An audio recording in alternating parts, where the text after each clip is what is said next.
நேத்து ஒரு தாயை சந்திச்சேன்யா, ராணிப்பேட்டையில. ஒரு சினிமாவிலயோ மற்றதுலயோ நடிக்கிற ஒரு பெண். அந்த பெண் வந்து ஒரு சின்ன கை குழந்தைய வச்சிருந்தா, பேரழகா இருந்தா. வந்து பேசும்போது குழந்தை அப்படி பிடிச்சு இழுக்குது அவளை. எல்லாருக்கும் ஒரு விஷயம் சொல்றேன், குழந்தை இப்பெல்லாம் சாப்பிடறதுக்கு ரொம்ப வம்பு பண்றதுனால அவ கையில வந்து நாம இந்த மாதிரி மொபைல்லாம் கொடுத்துடுறோம். ஏன்னா நமக்கு சத்து இல்லை, அந்த குழந்தை பின்னால ஓடி ஓடி அதுக்கு சோறு போடுறதுக்கு நமக்கு சத்து இல்லை. நான் ஒரு விஷயத்த கண்டுபிடிச்சிட்டு நான் இதெல்லாம் கொடுக்கறதே இல்லை என் பிள்ளைக்கு. நானே அந்த குழந்தைக்கு அது எவ்வளவு ஓடி திரிந்தாலும் சோறு ஊட்டுகிறேன், அந்த ரகசியத்தை சொல்கிறேன்னு சொன்னான். சொல்லுமான்னு பார்த்துட்டே இருந்தேன். அவ என்ன சொன்னா தெரியுமா? குழந்தைங்கள்லாம் முதல்ல சாப்பிடட்டும், அது தூங்குனதுக்கு அப்புறமா நாம சாப்பிடலான்னு நினைச்சிங்கன்னா முடியாது.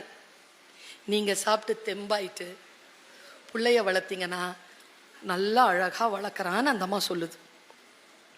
நான் நல்லா சாப்பிட்டுட்டு தெம்பா இருந்துட்டு என் பிள்ளையை, நான் அது எவ்வளவு ஓடி திரிஞ்சாலும் ஓடி திரிட்டோம், அதன் பின்னால் ஓடி நான் என்னுடைய வலியை நான் அனுபவிக்காமலேயே அந்த குழந்தையை வளர்க்கிறேன்னா ஒரு வெளிச்சம் திறந்துச்சா? உங்களை நீங்கள முதல்ல பாத்துக்கோங்க. இங்க இருக்கிற ஆண்களுக்கெல்லாம் சொல்றேன், விருந்துல உட்காருறீங்கன்னு வச்சுக்கோங்க, ஒழுங்கா பரிமாறணும்னு சொன்னா முதல்ல குழந்தைங்களுக்கும் பெண்களுக்கும் சாப்பாடு போட்டுடுங்க. அதுங்க சாப்பிட்டுட்டு அந்த குழந்தைகள் எல்லாம் ஒரு வழிபடுத்திட்டு உங்களை நல்லா பராமரிச்சு ரொம்ப நல்லா பண்ணுவோம். நாங்க பசியோட எண்ணத்தை பாக்குறது வயிற்றுச்சலாதான் பரிமாறும்.